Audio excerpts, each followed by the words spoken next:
जय हिंद दोस्तों, स्वागत है आपका आपके अपने इस YouTube channel top tips maker में। दोस्तों हिस्ट्री का ये क्लास 3 है। इनसे पहले 2 वीडियो अपलोड हो चुकी है।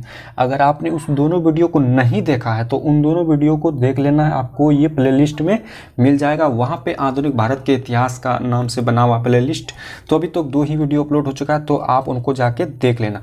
देखिए, अगर आप पहली बार चैनल में विजिट किए हैं तो आपको इस चैनल को सब्सक्राइब कर लेना है, क्योंकि यहाँ पे आपको इसी तरह का वीडियो कंटिन्यू अब मिलता रहेगा। क्राउन का जितना भी वीडियो बनेगा सभी यहाँ पे हम आपको अवेलेबल कराने वाले हैं, वो भी पूरा डिटेल्स के साथ। आपको पढ़ने का और कहीं ज़रूरी नहीं है। यानी इस वीडियो को देख लेंगे तो आप एक बार देख लेंगे तो बुक को आप अच्छी तरह से पढ़ सकते हैं। चलिए दोस्तों, यहाँ पे जो है आपको हम पहले बता दें कि वीडियो को आप लोग लाइक नहीं कर रहे हैं। दोस्तों वीडियो को आपको जो है लाइक कर देना है, ताकि हमें भी मोटिवेट मिले और हम आपके लिए और भी बेहतर से तरह से वीडियो बना पाएँ। चलिए आज का क्लास हम लोग शुरू कर लेते हैं। यहाँ पे लिखा गया है नवीन स्वायत्त राज्य। नवीन का मतलब नया, स्वायत्त का मतलब होता है जिस पर अपना अधिकार हो। यानी जब मुगल साम्राज्य खत्म हो गया तो क्या होने लगा, सभी प्रांत अलग अलग होने लगे। सभी चाह रहा था कि मेरा खुद का प्रांत हो, यानी खुद का अधिकार हो, इस पे किसी भी शासक का अधिकार ना हो। सब चाह रहा था। मराठा एक बड़ा साम्राज्य है, यहाँ पे आप देख सकते हैं फिगर में। तो ये जो है अपना खुद का अधिकार करने लगा। यानी यहाँ पे और किसी भी शासक का कोई भी अधिकार ना हो, किसी को भी कोई कर नहीं देना है। यानी खुद का यहाँ पे अपना शक्ति है। ठीक है, यहाँ पे देखिए पेशवा शक्ति का विकास कैसे हुआ, ये चीज़ समझते हैं। पेशवा का मतलब होता है प्रधानमंत्री। यानी मराठा जो एक बड़ा साम्राज्य जो होता था, वहाँ पे जो है प्रधानमंत्री भी ना होगा, तो उन्हीं प्रधानमंत्री को हम लोग क्या कहते हैं, पेशवा।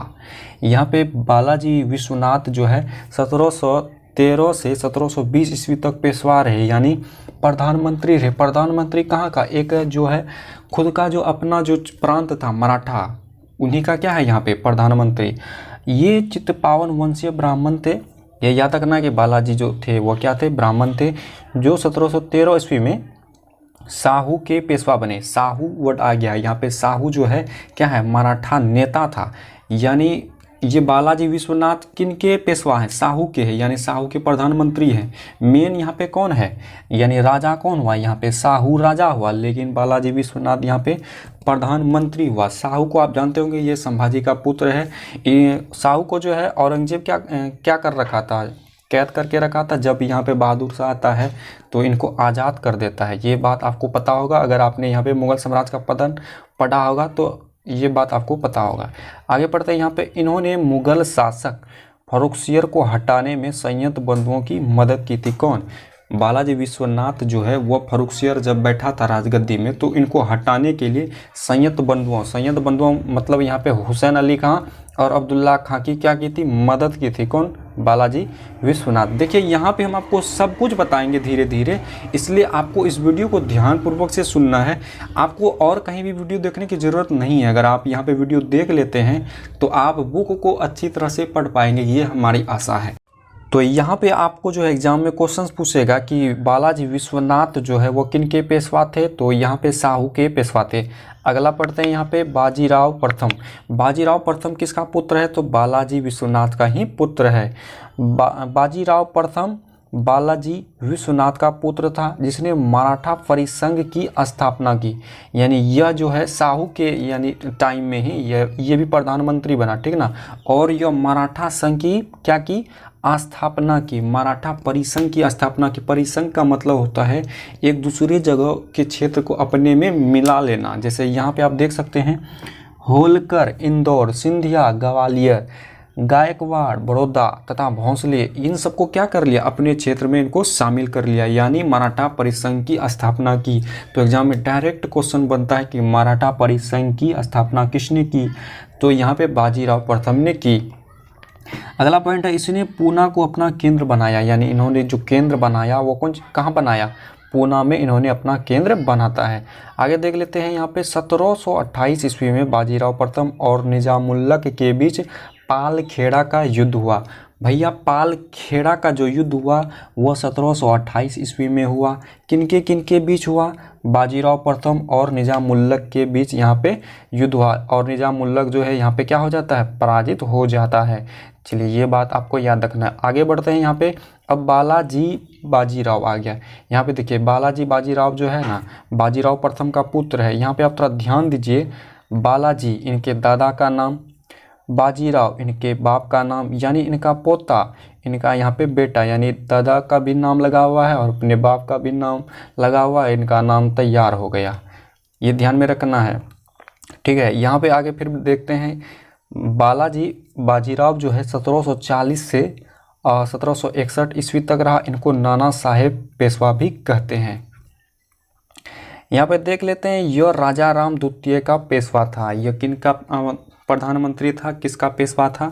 तो यह राजा राम द्वितीय का पेशवा था। इसने राज्य की पूर्ण शक्ति अपने हाथ में ले ली तथा पेशवा के पद को वंशानुगत बनाया। इसी के काल में पानीपत की तीसरी लड़ाई हुई। किसके काल में पानीपत की तीसरी लड़ाई हुई भैया? तो बालाजी बाजीराव के काल में ही पानीपत की लड़ाई हुई तीसरी। कब हुई? तो यह लड़ाई 14 फरवरी 1761 ईस्वी को हुआ। अब यहाँ पे तीसरी आ गया तो पहला भी याद कर लीजिए। पानीपत का पहला लड़ाई भैया 1526 ईस्वी में होता है। फिर उनका जो है दूसरा लड़ाई 1500 यहाँ पे 56 ईस्वी हो जाएगा और तीसरा लड़ाई 1761 हो जाएगा। आगे देखते हैं, इस युद्ध में मिली पराजय को बालाजी बाजीराव सहन नहीं कर सका और 1761 ईस्वी में उसकी मृत्यु हो गई। यानी जब पानीपत का तीसरी लड़ाई हुआ तो यह जो अपनी है पराजय यानी अपनी हार जो है सहन नहीं कर सका और यह क्या कर लिया, 1761 ईस्वी में इनकी मृत्यु हो गई। अगला पॉइंट देख लेते हैं, बाजीराव द्वितीय अंतिम पेशवा था, है ना। बाजीराव द्वितीय क्या है? अंतिम पेशवा था, जिसे अंग्रेजों ने कानपुर के निकट बिठूर नामक स्थान पर निर्वासित कर दिया। निर्वासित का मतलब होता है यहाँ पे निकाल देना। अंततः 1818 ईस्वी में पूना अंग्रेजों को मिल गया। इस तरह से यहाँ पे जो है मराठा परिसंघ समाप्त हो गया। यहाँ पे पूरी के पूरी मराठा जो एक प्रांत, बड़ा प्रांत था, उन पर किनका अधिकार हो गया भैया? तो अंग्रेज का अधिकार यहाँ पे हो जाता है। फिर आगे देखते हैं, यहाँ पे ये आपको ध्यान में रखना है कि यहाँ पे लिखा गया अंग्रेज और मराठा। अंग्रेज को यहाँ पे आंगल लिखा गया है, कंफ्यूज नहीं होना है। अंग्रेज और मराठा के बीच जो युद्ध होता है वो सारा यहाँ पे लिखा गया है, आप यहाँ पे पढ़ लीजिएगा। अगला पॉइंट हम लोग यहाँ पे देख लेते हैं, अवध। अवध वर्तमान समय में जो है उत्तर प्रदेश में स्थित है। अवध को अंग्रेजी और मराठा राज्यों के बीच होने के कारण इनको बफर राज्य भी कहा जाता है। बफर राज्य किन्हें कहा जाता है? अवध को। क्यों कहा जाता है? क्योंकि अवध जो अंग्रेजी और मराठा राज्यों के बीच पड़ता था, इसीलिए इसको बफर राज्य कहा जाता है। यहाँ पे देखिए, सआदत खां यानी बुरहान मुल्क, ये इंपॉर्टेंट है। सआदत खां एग्जाम में पूछा गया है कि अवध को जो है स्वतंत्र रूप से कौन यहाँ पे घोषित किया? तो यहाँ पे सआदत खां। तो क्वेश्चन यहाँ पे आपको याद रखना है, सआदत खां ने अवध को 1722 ईस्वी में स्वतंत्र घोषित किया। यहाँ पे अगला पॉइंट देख लीजिए, सआदत खां के बाद सफदरजंग अवध का नवाब बना। सआदत खां के बाद कौन यहाँ पे नवाब बना? नवाब वर्ड आ गया यहाँ पे। नवाब का मतलब होता है प्रदेश का प्रधान शासक, इनका मतलब होता है। नवाब जो है रईस मुसलमानों को उपाधि देता था अंग्रेज।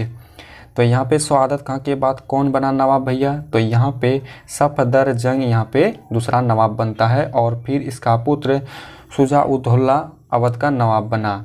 ये 1754 से 1775 ईस्वी तक रहा। शुजा-उद-दौला ने वारेन हॉस्टिंग के साथ 1773 ईस्वी में बनारस की संधि की। 1775 ईस्वी में अवध के नवाब आसफ-उद-दौला ने यहाँ पे अवध को जो है की जगह लखनऊ की राजधानी बनाया। अवध का जो राजधानी लखनऊ बनाया वो किसने बनाया? आसफ-उद-दौला ने। जहाँ इसने इमाम बाड़ा का निर्माण कराया।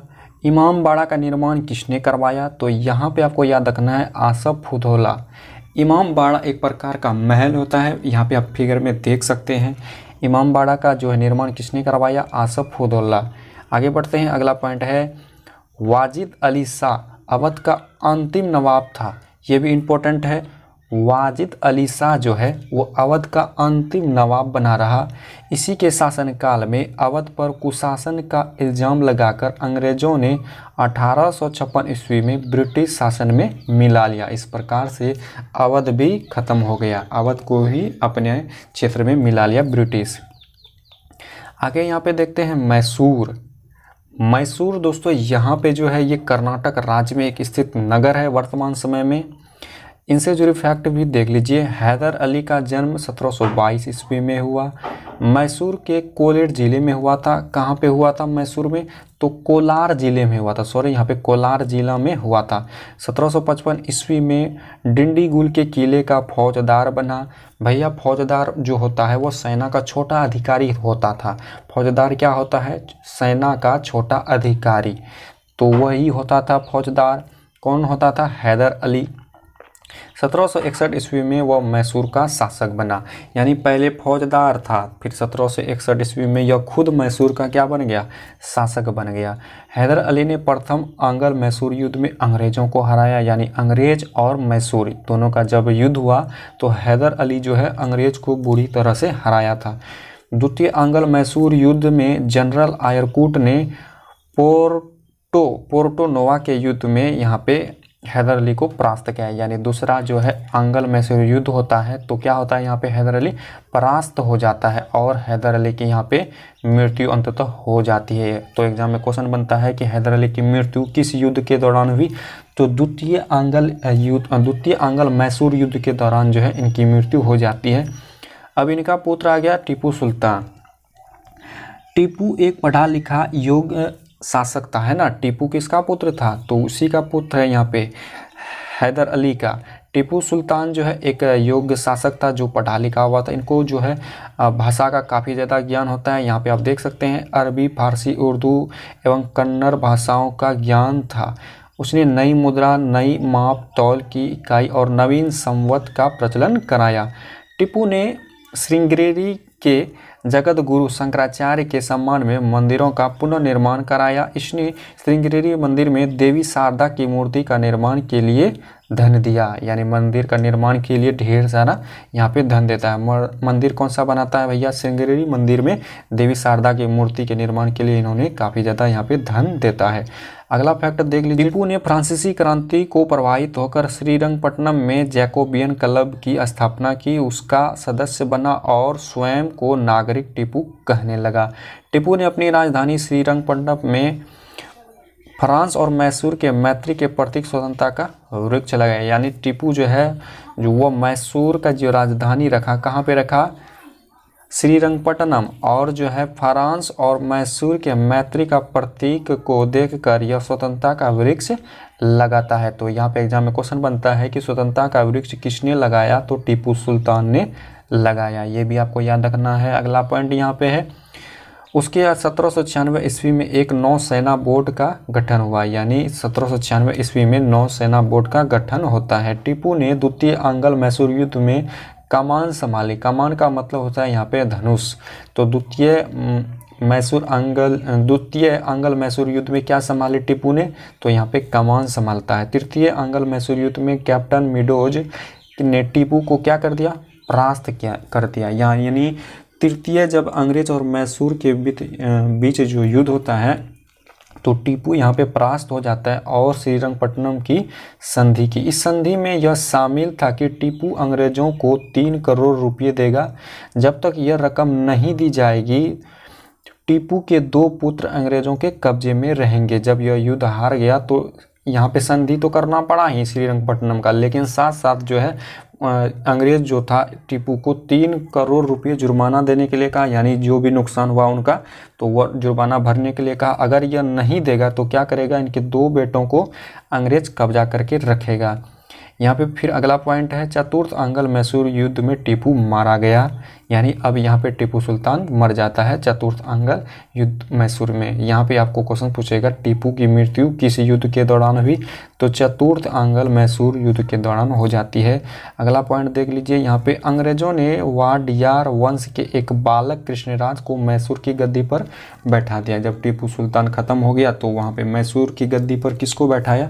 तो यहाँ पे वाडियार वंश के एक बालक कृष्णराज को ही मैसूर की गद्दी पर बैठाया। ये किसने बैठाया? अंग्रेजों ने बैठाया था।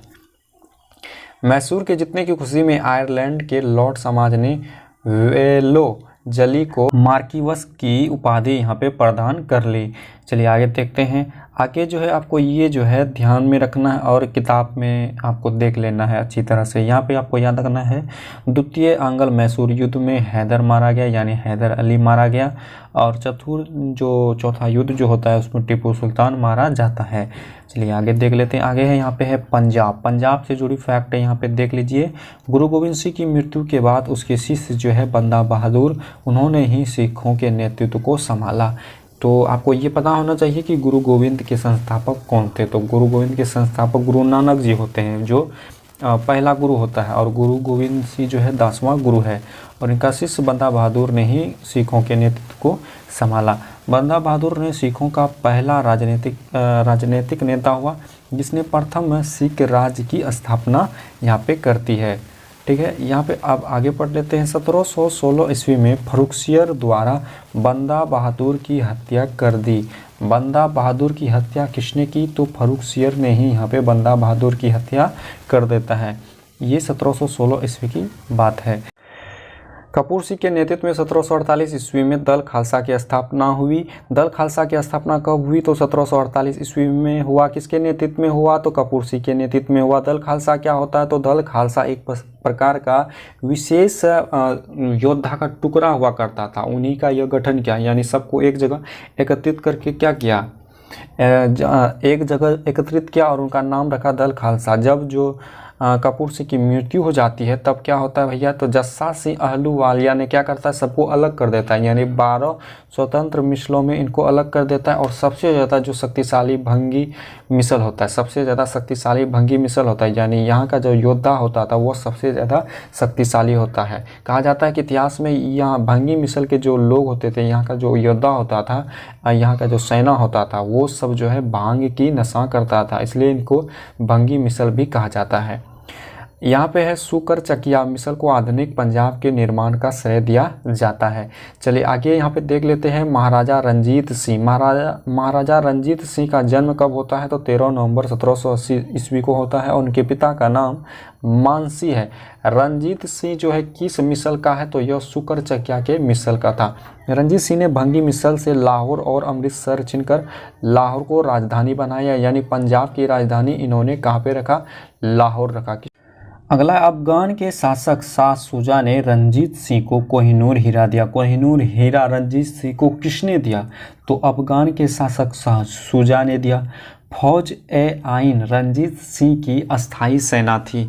रंजीत सिंह की अस्थाई सेना जो थी वह फौज ए आइन थी। उन्होंने लाहौर में तोप निर्माण का एक कारखाना भी खोला। उन्होंने लाहौर में जो है तोप निर्माण का एक कारखाना भी खोला। ये भी आपको याद रखना है। रंजीत सिंह की सरकार ए खालसा कहलाती थी। रंजीत सिंह की जो सरकार होती थी वह सरकार ए खालसा कहलाती थी। उन्होंने नानक शाही की सिक्का चलवाया। नानक शाही सिक्का का मतलब हो गया, यानी सिक्का में जो है गुरु नानक का फोटो लगा हुआ होता था सिक्का में, और उन्हीं के सिक्के को चलाया। यहाँ पर 1839 ईस्वी में रंजीत सिंह की क्या हो जाता है भैया? मृत्यु हो जाता है। रंजीत सिंह का मृत्यु कब हुआ? 1839 ईस्वी में। उसके बाद जो है उसका उत्तराधिकारी जो बना वो कुछ इस प्रकार है। पहला जो है खड़ग सिंह है, उसके बाद नौनिहाल सिंह, शेर सिंह, दिलीप सिंह, इस प्रकार से जो है उसका उत्तराधिकारी ये सब सारा यहाँ पे बना। ये चीज़ जो आप यहाँ पे देख रहे हैं आंग्ल सिख युद्ध, ये आपको याद कर लेना है किताब से। अगला फैक्ट है हम लोग का यहाँ पे बंगाल भी देखिए एक बहुत बड़ा प्रांत हुआ करता था। बंगाल में बिहार, झारखंड, उड़ीसा, बांग्लादेश, ये सब सारा कहाँ पे आता था? बंगाल में ही आता था, है ना। तो अभी बढ़ गया है। यहाँ पे जो फैक्ट दिया गया है, स्वतंत्र बंगाल की जो स्थापना हुई थी वो 1717 ईस्वी में हुई। और यह किसने की? तो मुर्शिद कुली खान ने यहाँ पे स्वतंत्र बंगाल की स्थापना करता है। 1740 ईस्वी में अलवर्दी खां बंगाल का नवाब बना। बंगाल का नवाब जो कौन बना? अलवर्दी खां। ये 1740 ईस्वी में बना और उसकी मृत्यु के बाद जो है सिराजुद्दौला बंगाल का नवाब बन जाता है। सिराजुद्दौला से जुड़ी फैक्ट भी देख लीजिए। सिराजुद्दौला 10 अप्रैल 1756 ईस्वी को बंगाल का नवाब बना। 1756 ईस्वी को बंगाल का नवाब कौन बना? सिराजुद्दौला। सिराजुद्दौला ने अंग्रेज़ों की कासिम बाज़ार की फैक्ट्री पर कब्जा कर लिया, यानी कासिम जो बाज़ार होता है एक जगह का नाम होता है, ये कासिम बाज़ार जो है पश्चिम बंगाल में स्थित है। यहाँ पे जो भी फैक्ट्रियाँ लगा हुआ था वो उस पर कब्जा कर लिया। किसने? सिराजुद्दौला ने। यहाँ पे क्या किया, अंग्रेज को काफ़ी ज़्यादा पीटा। अंग्रेज जो है भागे, वहाँ से भागकर कहाँ चल गया, तो फुल्टा द्वीप चल गया। यहाँ पे अगला पॉइंट है 20 जून 1756 ईस्वी को काल कोठरी दुर्घटना हुई, जिसमें 146 अंग्रेजों को बंदी बनाया गया और 21 जून में उनमें से मात्र 23 व्यक्ति ही यहाँ पे जिंदा बचता है, बाकी सब क्या हो जाता है, यहाँ पे मर जाता है। इस घटना को हम लोग काल कोठरी भी बोलते हैं, ये चीज़ आपको याद रखना। अंग्रेजों ने पुनः कलकत्ता पर अधिकार कर लिया और 9 फरवरी 1757 ईस्वी को अंग्रेजों और नवाब के बीच अलीनगर की संधि हो जाती। एग्जाम में प्रश्न बनता है कि प्लासी युद्ध कब हुआ, तो प्लासी युद्ध कब हुआ तो याद रखना है 23 जून 1757 ईस्वी, तो ये ज़्यादा इंपॉर्टेंट है 1757 ईस्वी। यहाँ पे है प्लासी बंगाल के नदियाँ जिले में भागीरथी नदी के बाएं किनारे पर स्थित है। इस युद्ध में अंग्रेजी सेना का नेतृत्व क्लाइव किया, लेकिन नवाब सिराजुद्दौला सेना की जो नेतृत्व किया मीर जाफर, यार लतीफ़ खां और राजा दुर्लभ राय, ये तीनों यहाँ पे जो है इनका नेतृत्व करता है सेना का। अगला पॉइंट देख लीजिए, अगला पॉइंट है मीर जाफर के पुत्र मीरन के इशारे पर मोहम्मद बैग ने सिराजुद्दौला की हत्या कर दी। मीर जाफर का जो पुत्र होता है, जो सेना का नेतृत्व किया था, उनका पुत्र मीरन के इशारे पर मोहम्मद बैग ने जो है सिराजुद्दौला की हत्या करवा देता है। प्लासी के युद्ध के समय आलमगीर द्वितीय मुगल बादशाह था, यानी मुगल का जो बादशाह था वो कौन था भैया, आलमगीर द्वितीय। चलिए अगला पॉइंट यहाँ पे देख लीजिए, मीर जाफर। सिराजुद्दौला की मृत्यु के बाद क्लाइव ने 30 जून 1757 में मीर जाफर को बंगाल का नवाब बनाया। यह अंग्रेजों के द्वारा बनाया गया बंगाल का पहला नवाब था, यानी अंग्रेज के द्वारा यहाँ पे इनको बनाया जाता है, किनको, मीर जाफर को। चूँकि वह एक अयोग्य शासक था, यानी शासक रहने के लायक नहीं था, इसलिए क्या करता है भैया, यहाँ पे अंग्रेज जो है इसको हटाकर उनके यहाँ जो है उनके दामाद को मीर कासिम का जो है, मीर कासिम जो होता है उनका दामाद, तो उनको बंगाल का नवाब बना देता है। मीर कासिम ने अपनी राजधानी को मुर्शिदाबाद से मुंगेर हस्तांतरित कर लिया, यानी बंगाल का जो है जो राजधानी मुर्शिदाबाद में था वो वहाँ से कहाँ कर लिया, मुंगेर कर लिया। अगला पॉइंट यहाँ पे देख लीजिए, मीर कासिम ने बंगाल में दस्तक के दुरुपयोग को रोकने के लिए आंतरिक व्यापार पर सभी प्रकार की शुल्कों की वसूली बंद करवा दी। अंग्रेजों ने इसे अपने विशेषाधिकार की अवहेलना के रूप में लिया और जुलाई 1763 में मीर जाफर को पुनः बंगाल का नवाब बना देता है। मीर कासिम ने बंगाल छोड़कर अवध के नवाब सिराजुद्दौला के यहाँ क्या कर लेता है, शरण ले लेता है। अगला यहाँ पे है बक्सर का युद्ध। तो बक्सर का युद्ध कब हुआ, एग्जाम में पूछा जाता है, तो याद रखना है 22 अक्टूबर 1764 ईस्वी में बक्सर का युद्ध होता है। ये ईस्वी इम्पोर्टेंट है।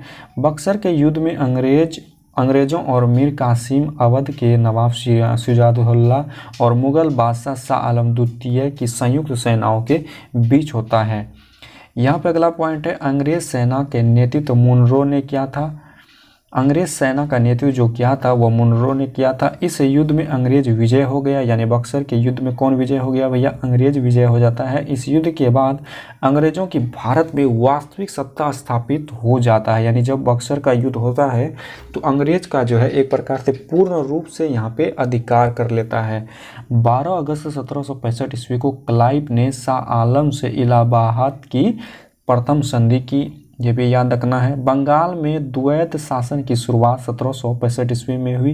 लियोकार्टिस को द्वैत शासन का जनक माना जाता है, लेकिन 1772 ईस्वी में वारेन हेस्टिंग्स ने बंगाल में द्वैत शासन का क्या कर दिया, अंत कर दिया। अंग्रेजों ने अपने दीवानी कार्यों को संचालित करने के लिए बिहार में राजा सीताब राय, बंगाल में मोहम्मद रजा खान एवं उड़ीसा में दुर्लभ राय को नियुक्त किया। अंततः अंग्रेजों ने नवाब सिराजुद्दौला के साथ 16 अगस्त 1765 में इलाहाबाद की द्वितीय संधि कर ली। अगला पॉइंट यहाँ पे नहीं है दोस्तों, बस इसमें इतना ही है। आपको ये वीडियो कैसा लगा कमेंट बॉक्स में ये ज़रूर बताना। चलिए मिलते हैं अब अगले वीडियो में, तब तक के लिए जय हिंद जय भारत।